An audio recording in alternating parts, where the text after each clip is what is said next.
HIV/AIDS masih menjadi ancaman serius di berbagai wilayah Indonesia, termasuk di Nusa Tenggara Timur.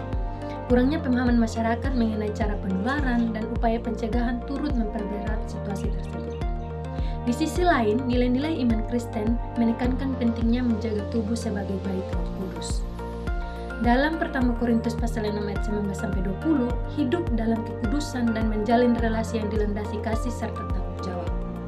Sebagai bagian dari pelayanan rohani, penyuluhan agama Kristen dapat menjadi sarana untuk menyampaikan edukasi yang holistik, menggabungkan iman, moralitas seksual, dan tanggung jawab sosial. Melalui kegiatan ini, diharapkan masyarakat di Kota Kupang, terkhususnya Kelurahan Manuktapen, memperoleh pemahaman yang benar tentang HIV/AIDS, sekaligus dikuatkan imannya untuk hidup sehat, setia, dan bertanggung jawab sesuai dengan firman Tuhan.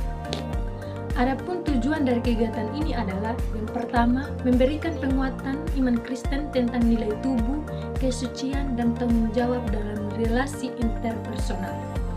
Yang kedua, meningkatkan pemahaman peserta tentang HIV/AIDS, cara penularan, pencegahan, dan pentingnya tes HIV/AIDS secara sukarela.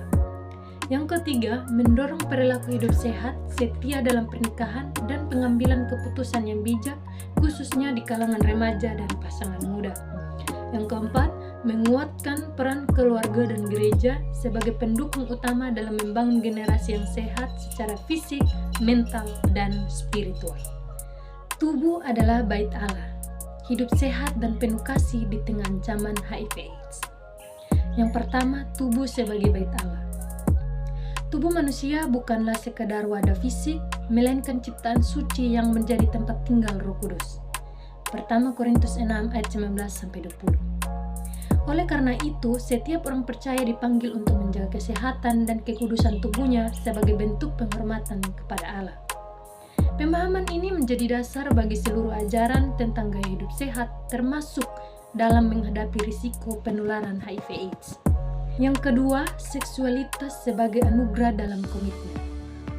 Seksualitas adalah anugerah Tuhan yang indah, namun harus dijalani dalam kerangka komitmen dan tanggung jawab, yaitu di dalam ikatan pernikahan yang kudus.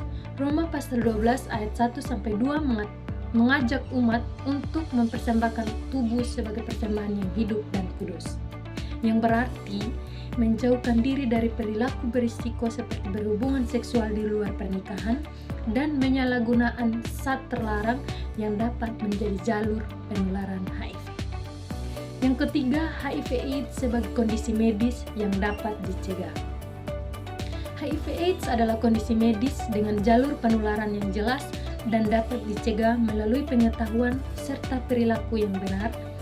Pemahaman yang akurat tentang cara penularan dan pencegahan akan membantu masyarakat mengambil keputusan yang tepat untuk melindungi diri dan keluarga tanpa rasa takut yang berlebihan. Yang keempat, hidup dalam kasih dan tanggung jawab bersama. Galatia pasal 5 ayat 13-14 mengingatkan umat untuk tidak menggunakan kebebasan demi memuaskan keinginan daging, melainkan untuk saling melayani dalam kasih. Nilai ini mengajak setiap anggota jemaat dan masyarakat untuk hidup penuh kasih, saling mendukung dan membangun komunitas yang menguatkan dan menjalani hidup sehat. Yang kelima, peran gereja dan keluarga. Gereja dan keluarga memiliki peran strategis dalam membentuk generasi yang sehat secara fisik, mental, dan spiritual melalui pengajaran firman Tuhan. Pendampingan pastoral dan komunikasi yang terbuka, gereja dan keluarga dapat menjadi benteng utama dalam pencegahan HIV/AIDS di tengah masyarakat. Sekian dan terima kasih. Tuhan Yesus memberkati. Shalom.